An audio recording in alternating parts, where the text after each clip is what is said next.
Hey everyone, welcome to another Fun Fact Friday here at University Animal Clinic.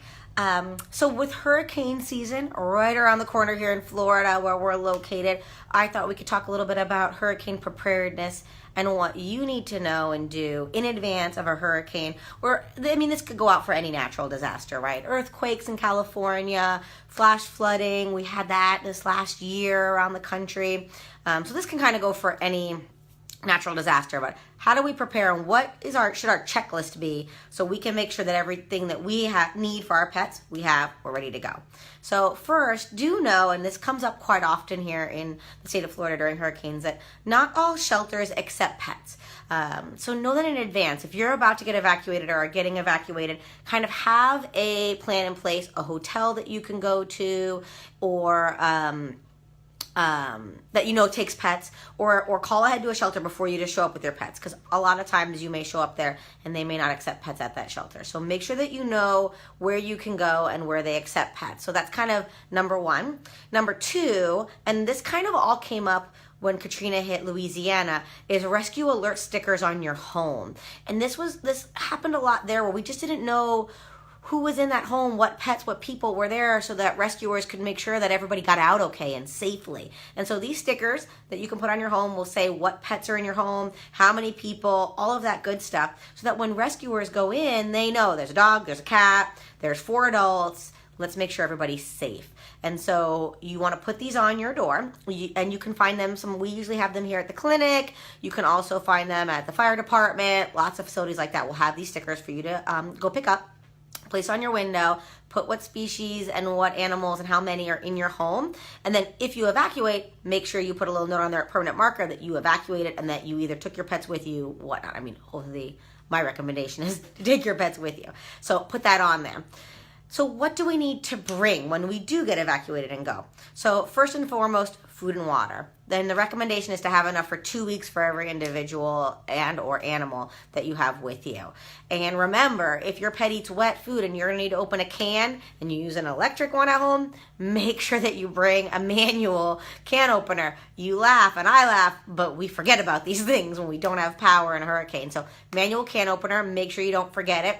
And also don't forget to bring a vesicle to kind of put these food and water in. Food dish, there's collapsible rubber ones or a regular one, something to put food and water in for your pet, because the facility you're going to may not have anything to provide. A carrier, if your animal's small enough to go in a carrier, bring it. This is a safe place, a place for them to feel comfortable and safe so that they're not as worried. It's also for their safety as well. If there's other animals, remember, you're not the only person bringing your pets to this shelter if it allows animals. So there's going to be a lot of animals around, and not everyone gets along with everyone normally. So having a safe place to place your pet is very important. And then leashes, collars, and harnesses. Make sure that you not only bring enough for your pet, but bring an extra sometimes, because things break, things happen, but make sure you have everything you need leashes and collar-wise. Medications. Flea and heartworm medication is going to be really important to have available if they take any other kinds, heart medications, things like that, thyroid meds. And then also if they need anxiety meds, take those. Call us here if you don't have any and you think your pet's going to need some. We can help with that as well. Just make sure that we have those available to you.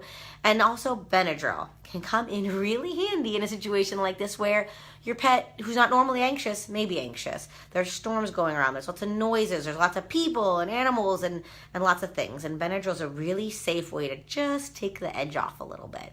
And I recommend it quite often for these situations where we don't want to sedate them, but we just want to take the edge off a little bit.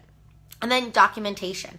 You can call us here at University Animal Clinic anytime. We can print your vaccination information so you can have a copy for your records. It can also be on your invoices as well, to make sure you have that just in case. Your rabies certificate, all of those good things. So in case anybody asks and needs to know that your pet is vaccinated and up to date, you have it ready to go.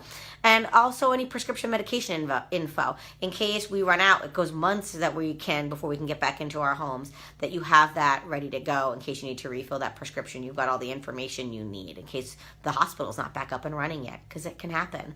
We found that out last year in a lot of places here in the state of Florida. So I hope this gets you thinking, gets the ball rolling, because we are in hurricane season right now. Thinking about things you want to make sure you have a kit, big old Tupperware prepared with all of these things in it. Get your sticker to put out on the front of your building so that they know who's in your home, and make sure everybody gets out safely if you're evacuated. If you have questions for us here at University Animal Clinic, put it in the comments below. I'm always here and ready to answer them. If you want to talk about anything that I may have forgotten that you make sure that you remember on our hurricane or storm preparedness, put that down below too. That's always amazing. And if you have questions for the next Fun Fact Friday, I want to talk about what you want to hear about, put those down below as well. Give this a like and a share. Get this information out there. We want all of our pets to be safe in an emergency situation. So the more people that can see this video, the more pets we can keep safe. And I will see you guys on next week's Fun Fact Friday.